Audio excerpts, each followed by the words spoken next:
কোরআনে কারিমে আলোচনা শুনলে, আলোচনা করলে কোরআনের বরকতে আল্লাহ পাক ঈমানের ভিতরে একটা শক্তি দান করেন। কারণ কোরআনের আলোচনা করতে পারা, শুনতে পারা, এই আলোচনায় বসতে পারা, এটা আল্লাহ পাকের পক্ষ থেকে অনেক বড় একটা তৌফিক, অনেক বড় একটা নিয়ামত। কারণ আমরা আল্লাহকে বিশ্বাস করি, রাসূলকে বিশ্বাস করি, পরকাল, জান্নাত, জাহান্নাম আছে, এগুলো না দেখেও বিশ্বাস করি। এই সমস্ত বিশ্বাসের মূল হলো আমাদের কাছে আছে 30 পারা কোরআন, ঠিক কিনা? কোরআনের মাধ্যমে আমাদেরকে জানানো হয়েছে পরকাল বলতে একটা জগৎ আছে, জান্নাত জাহান্নাম আছে। ওই জগতে জবাবদিহিতায় দাঁড়াতে হবে, প্রশ্নের মুখোমুখি হতে হবে। কিয়ামতের ময়দান বলতে একটা ময়দান আছে। এই সবগুলি আমরা কিন্তু কোরআন এবং সুন্নাহ এই দুটোর মাধ্যমে জেনেছি, ঠিক কিনা বলেন? এজন্য যত বেশি কোরআন সুন্নাহর আলোচনা করা হবে, শোনা হবে, তত বেশি পরকালের প্রতি আমাদের অন্তরে ঈমান বৃদ্ধি পাবে, ঠিক কিনা? বর্তমানে আমাদের মধ্যে ঈমানের বড় একটা ঘাটতি। জাতির মধ্যে সবচেয়ে বেশি যে জিনিসের ঘাটতি, সে জিনিসটার নাম কি? ঈমান, বিশ্বাস। কেউ যদি প্রশ্ন করে কোরআনে কারীমের মূল টার্গেটটা কি, আল্লাহ যে কোরআনটা আমাদেরকে দিয়েছেন, এই কোরআনের মূল টার্গেটটা কি? কোরআনে যে জিনিসের মৌলিক দাওয়াতটা দেওয়া হয়েছে, কোরআনের সেই মৌলিক দাওয়াতটা কিসের দাওয়াত? উত্তর আসবে ঈমানের। আওয়াজ করে বলেন কিসের? ঈমানের, বিশ্বাসের। যার ভিতরে ঈমান নাই, আল্লাহর প্রতি বিশ্বাস নাই, এই 30 পারা কোরআনের সবগুলো তরজমা, তাফসির, ব্যাখ্যা তাকে পড়ে শোনালেও কি বিন্দু পরিমাণ লাভ আছে? নাই। কারণ কোরআন থেকে হেদায়েত পাওয়ার পূর্ব শর্তই হলো কোরআন যিনি নাজিল করেছেন আগে বিশ্বাস করো তার উপরে, আর ওই বিশ্বাসের নামে হলো ঈমান। বিশ্বাসের নাম কি? ঈমান। আর ঈমান নামক সম্পদ অর্জিত হলে,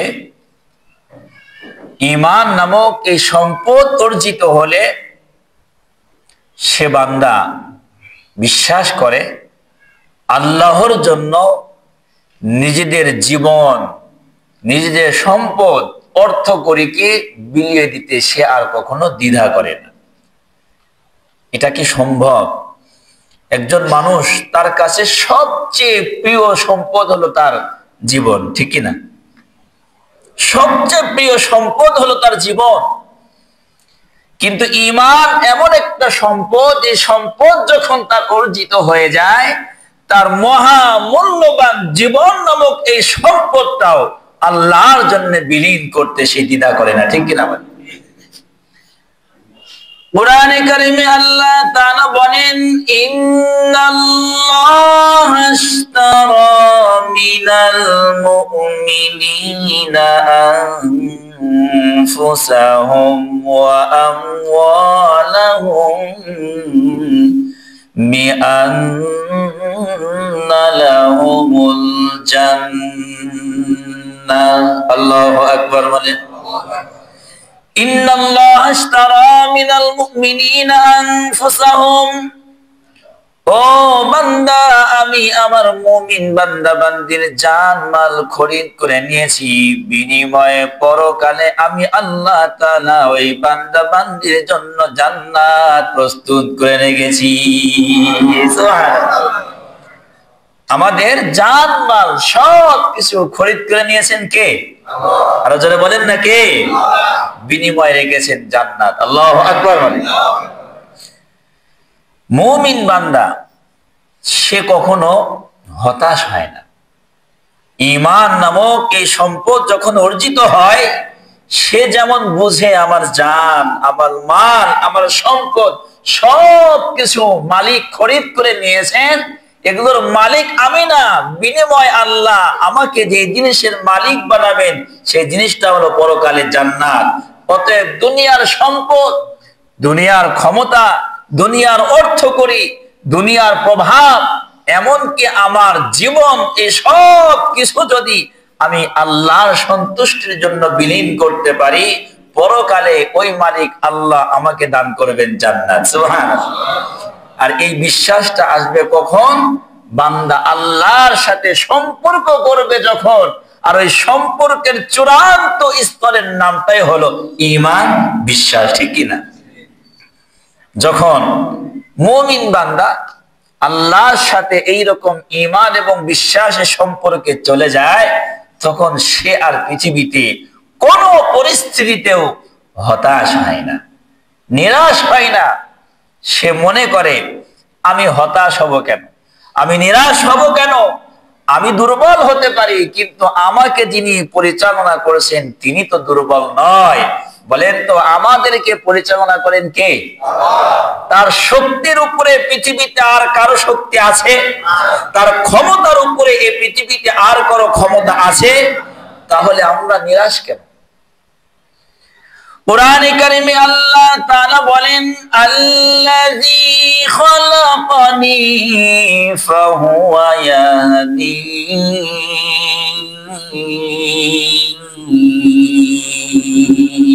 আল্লাহু আকবার বলেন।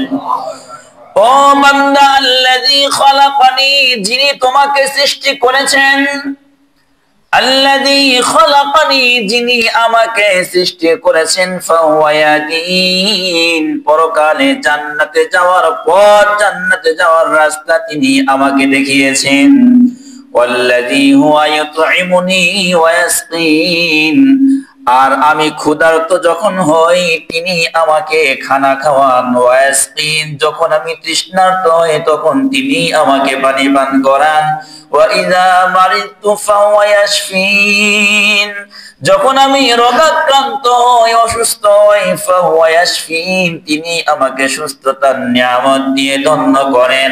অভাবগ্রস্ত হলে অভাব দূর করেন, আমি গোমরা হলে হেদায়েতের রাস্তা আমাকে দেখিয়ে ধন্য করেন। অভাবগ্রস্ত হলে যিনি অভাব দূর করেন, গোমরা হয়ে গেলে, পথহারা হয়ে গেলে যিনি আমাকে পথের সন্ধান দান করেন। ক্ষুধা লাগলে যিনি আমাকে রিজিকের বন্দোবস্ত করেন, তৃষ্ণার্ত হলে যিনি আমার জন্য পানির বন্দোবস্ত করে দেন, অসুস্থ হলে যিনি আমাকে শিফায়ে কামিলা দান করে সুস্থতার নিয়ামত দান করেন, তিনি হলেন আমার স্রষ্টা আল্লাহ। তিনি কে? সে আল্লাহর প্রতি বিশ্বাস যখন আসে, ওই বান্দা কখনো হতাশ হয় না, ঠিক কিনা বলেন? কুরআনে কারিমে আল্লাহ তাআলা বলেন, লা তাকনাতু মির রাহমাতিল্লাহি ইন্নাল্লাহা ইয়াগফিরুয যুনুবা জামিআ ইন্নাহু হুয়াল গফুরুর রহিম। আল্লাহু আকবার বলেন। লা তাকনাতু মির রাহমাতিল্লাহ, বান্দা নিরাশ হয় না, হতাশ হয় না, দুশ্চিন্তাগ্রস্ত হয় না, পেরেশানগ্রস্ত হয় না।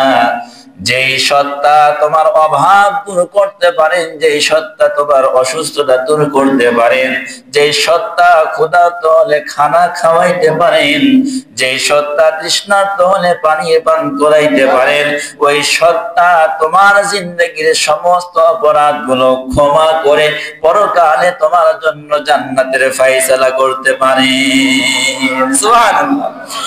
লা তাকনাতু মির রাহমাতিল্লাহ, আল্লাহর রহমত হইতে বান্দা নিরাশ হয় না। কত অপরাধ তুমি করেছো, কত গুনাহ তুমি করেছো, কত অন্যায় তুমি করেছো। তোমার অপরাধ, তোমার গুনাহ, তোমার অন্যায় যতই বেশি হোক না কেন, মালিক আসমান জমিনের স্রষ্টা আল্লাহর দয়া এবং ক্ষমা হলো তার চাইতে লক্ষ কোটি গুণ বেশি। ঠিক কিনা? লা তাকনাতু মির রাহমাতিল্লাহ, আল্লাহর রহমত হইতে নয়রাশ হয়ো না। কেন? ইয়াগফিরুয যুনুবা জামিআ, তিনি তো তোমার সমস্ত গুনাহগুলো maaf করতে পারেন। আর কেনই বা করবেন না? ইন্নাহু হুয়াল গফুরুর রহিম, তিনি হলেন দয়াবান, তিনি হলেন মেহেরবান। বলেন তো সেই মালিকের নাম কি? আল্লাহ। বিশ্বনবী সাল্লাল্লাহু আলাইহি ওয়াসাল্লাম সাহাবায়ে কেরামদের মাঝে আল্লাহর প্রতি একত্ববাদের দাওয়াতটা, আল্লাহ পাকের প্রতি আস্থা এবং বিশ্বাসের দাওয়াতটা সর্বপ্রথম দিয়েছেন। যখন সাহাবায়ে কেরামের অন্তরে আল্লাহর প্রতি আস্থা এবং বিশ্বাস চলে আসছে, তখন ওই সকল সাহাবী তারা তাদের স্ত্রী, পরিবার, পরিজন সব কিছু ভুলে গিয়ে, এমনকি নিজের জানের মায়াও ভুলে গিয়ে আল্লাহর জমিনে আল্লাহর দ্বীন প্রতিষ্ঠার জন্য নিজেদের জীবনটাও বিলীন করতে তারা দ্বিধা করেন না। সুবহানাল্লাহ। এজন্য ঈমানদার ব্যক্তি সে আশার উপরে জীবন যাপন করে। কিসের উপরে বলেন সবাই? আশার উপরে জীবন যাপন করে, সে তো নিরাশ হয় না। আমাদের সকলেরই আশা আছে পরকালে জান্নাতে যাওয়ার, আছে না নাই?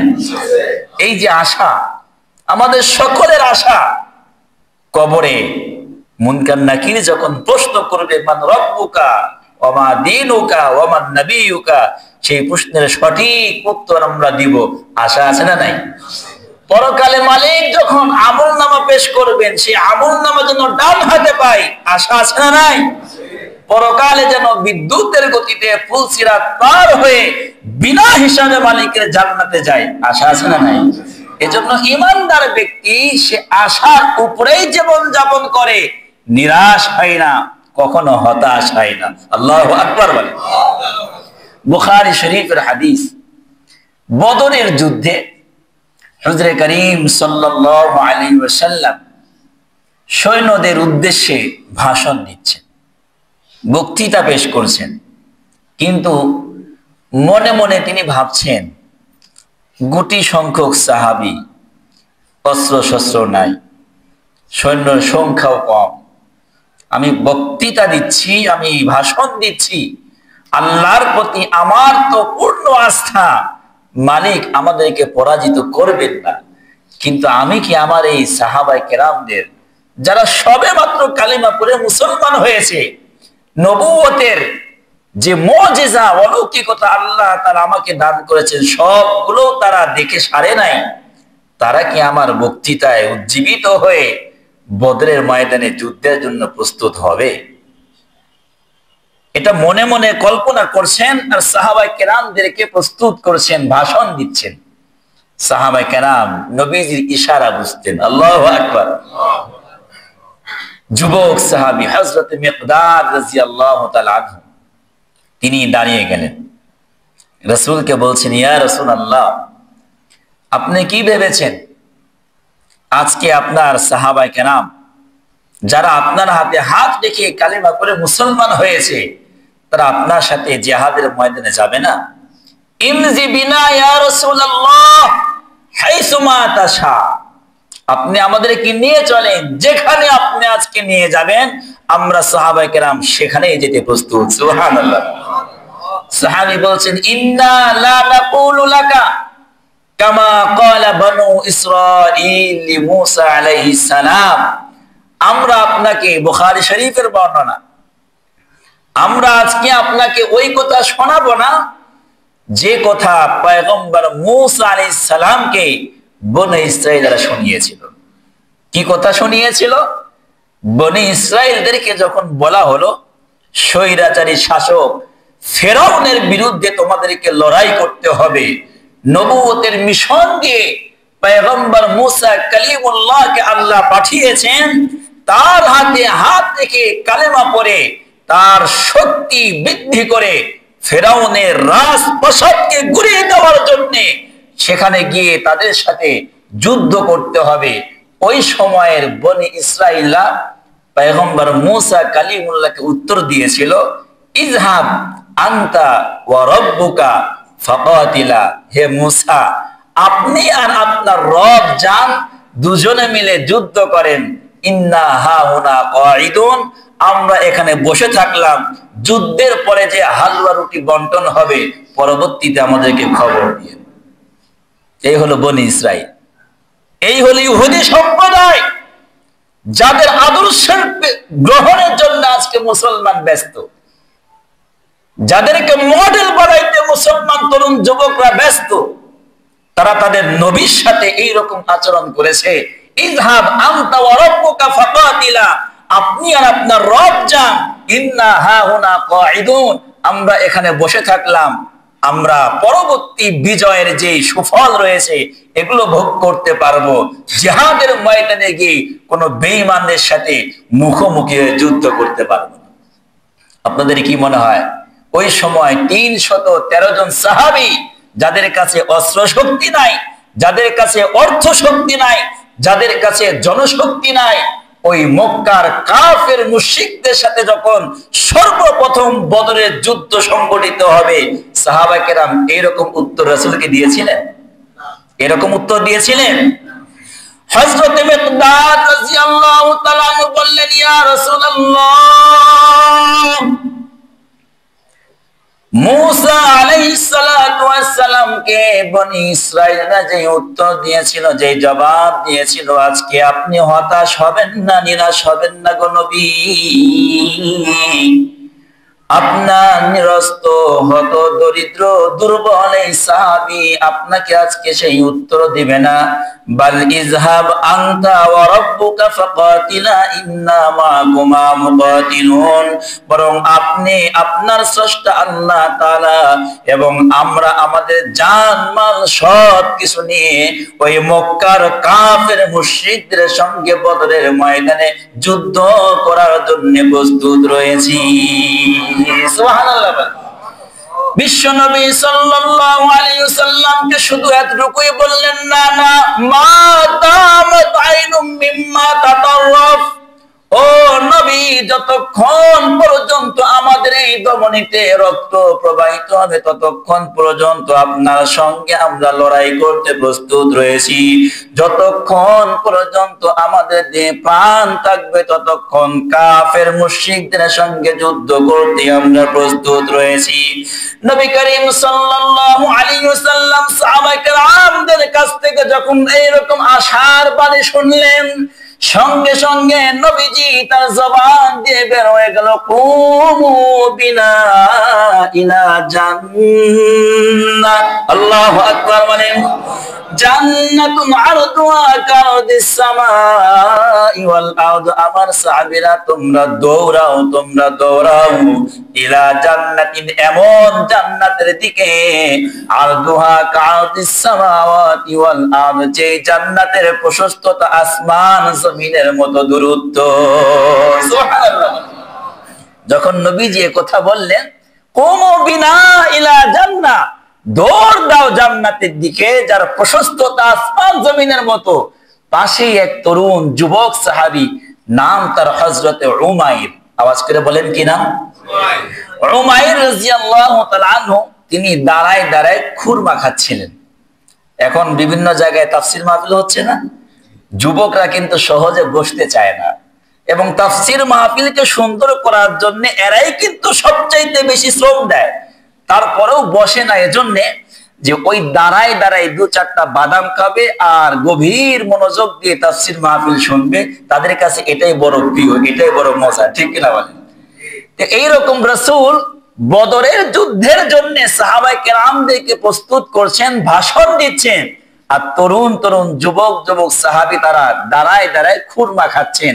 এরকম হযরত উমাইর বিন হামাম রাদিয়াল্লাহু তাআলা আনহু দাঁড়ায় দাঁড়ায় খুরমা খাচ্ছিলেন। রাসূল যখন বললেন কুমু বিনা ইলা জান্নাহ, তোমরা জান্নাতের দিকে দৌড়াও, সাথে সাথে হযরত উমাইর ওয়া কানা ইয়াকুলু তামার, যে দাঁড়ায় দাঁড়ায় খুরমা খাচ্ছিল, সে বলল, ক্বালা বাখ বাখ, বাহ, আল্লাহর রাসূল সাল্লাল্লাহু আলাইহি ওয়াসাল্লাম দুনিয়াতে জান্নাতের সুসংবাদ শোনাইলেন, ওয়াল্লাহ হাত্তা আকুলাহুন্না, আমি যদি এই হাতের খেজুরগুলি খাই, ইন্নাহা লাহায়াতুন তাবিলা, আমার জান্নাতে যেতে তো বড় দেরি হবে। অতএব ফারামা বিহিন্না, হাতের সমস্ত খুরমাগুলো ফেলে দিলেন, জিহাদের ময়দানে চলে গেলেন। যুদ্ধ করতে করতে করতে করতে এক পর্যায়ে শাহাদাতের পেয়ালা পান করে আল্লাহর জান্নাতে চলে গেলেন। সুবহানাল্লাহ। যুদ্ধ শেষ হওয়ার পর বিশ্ব নবী সাল্লাল্লাহু আলাইহি ওয়াসাল্লাম, বদরের যুদ্ধ ইসলামের সর্বপ্রথম যুদ্ধ, এই যুদ্ধে মুসলমানের সংখ্যা ছিল 313 জন। মুসলমানের মধ্যে শহীদ হয়েছিলেন 14 জন, কাফেরদের মধ্যে মারা গিয়েছিল 14 জন, আর বন্দী অবস্থায় মদিনাতুল মুনাওয়ারায় চলে আসছিল 70 জন। এই 14 জন সাহাবী যারা বদরের ময়দানে শহীদ হয়ে গিয়েছেন, রাসূল করিম সাল্লাল্লাহু আলাইহি ওয়াসাল্লাম ওই 14 জন শহীদদের লাশ বলে শনাক্ত করেছেন। করতে করতে এক পর্যায়ে হযরত উমাইরের লাশের কাছে গিয়ে রাসূল দাঁড়িয়েছেন। রাসূল যখন হযরত উমাইর লাশের পাশে দাঁড়িয়েছেন, রাসূলের মনে পড়ে গেছে, আমি যে বদরের যুদ্ধের জন্য যখন বক্তৃতা করছিলাম, আমার মনের মধ্যে সংশয়, আমার মনের মধ্যে সন্দেহ, আমি নিরাশ ভাব চলে আসছিল।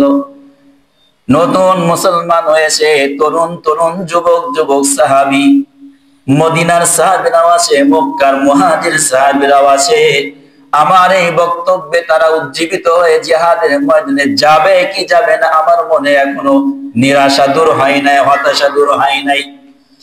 আমি যখনই বললাম কুমু বিনা ইলা জান্নাত, যাও যাও দৌড় দাও আল্লাহর জান্নাতের দিকে, আরদুহা কারদিস সামাই ওয়াল আরদ, যেই জান্নাতের বিশালতা, যেই জান্নাতের প্রশস্ততা আসমান জমিনের প্রশস্ততার মতো, এই তরুণ যুবক সাহাবী যার এক হাতে ছিল খুরমা আর এক হাতে ছিল সেই খুরমার কিছু বিচি, এই খুরমা খাচ্ছিল, ফারামা বিহিন্না, খুরমা গুলো ফেলে দিয়ে বলছিল, ইন্নাহা লাহায়াতুন তাবিলা, এই হাতের খুরমা গুলো খেতে গেলে আমার জান্নাতে যাওয়া বড় বিলম্ব হয়ে যায়, দেরি হয়ে যায়।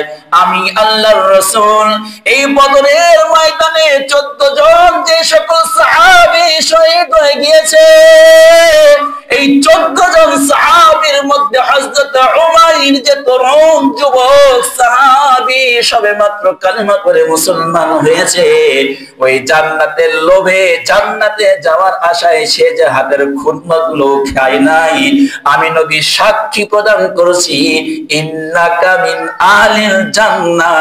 এই উমাইরের দেহ বদরের ময়দানে পড়ে থাকলেও তার রূহ, তার আত্মা আল্লাহর জান্নাতে চলে গেছে। আল্লাহু আকবার বলে। এইরকম ঈমান, এইরকম বিশ্বাস, আশার বাণী নিয়ে আমাদেরকে চলতে হবে মুসলমান। নিরাশ হওয়া যাবে না, হতাশ হওয়া যাবে না, কারণ পরকাল আমরা দেখি নাই, জান্নাত জাহান্নাম আমরা দেখি নাই, সব কিছু আছে মনে প্রাণে যেমন মেনে নিয়েছি, এই বিশ্বাসটা মরণ পর্যন্ত লালন করতে পারলেই কিয়ামতের ময়দানে বিনা হিসাবে মালিক আমাদের জন্য রেখেছেন জান্নাত। ঠিক না? আল্লাহ আমাদের সকলকে বুঝার তৌফিক দেন। আওয়াজ করে বলি আমিন, আরো জোরে বলি আমিন। শাবান মাস, এরপরে আসবে রমজান মাস। বেশি বেশি আমরা রমজান মাসের প্রস্তুতি গ্রহণ করি, খুব বেশি প্রস্তুতি গ্রহণ করি।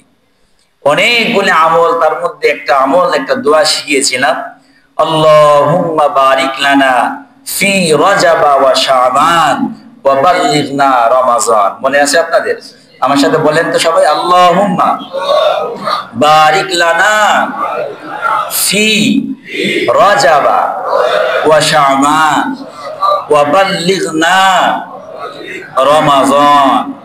বলেন সবাই, আয় আল্লাহ, রজব এবং শাবানে বরকত দান করো, রমজান পর্যন্ত আমাদের হায়াতকে ভিক্ষা দান করো। বলি আমিন।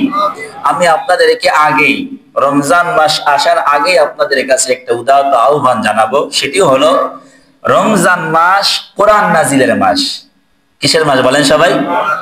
কোরআন নাজিলের মাস।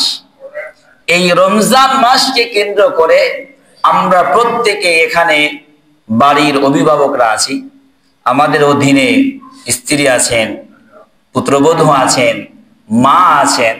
আমরা যদি এখন থেকে আমাদের বাড়ির অধীনস্থ যারা আছেন তাদেরকে উদ্বুদ্ধ করি এবং আমরা যদি ইচ্ছে করি আমার ফ্যামিলি থেকে রমজান মাসে 27 তারিখে ইনশাআল্লাহ 3 জন সদস্য থাকলে 3 খতম কোরআন হবে, 4 জন সদস্য থাকলে 4 খতম কোরআন হবে, 5 জন সদস্য থাকলে 5 খতম কোরআন হবে।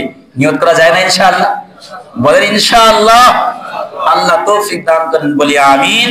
আমরা যারা এখানে আছি অন্তত 1 খতম কোরআন রমজান মাস কোরআন নাজিলের মাসকে কেন্দ্র করে পড়বো ইনশাআল্লাহ। বলেন আল্লাহ তৌফিক দেন, বলি আমিন। আসসালামু আলাইকুম ওয়া রাহমাতুল্লাহি ওয়া বারাকাতুহু।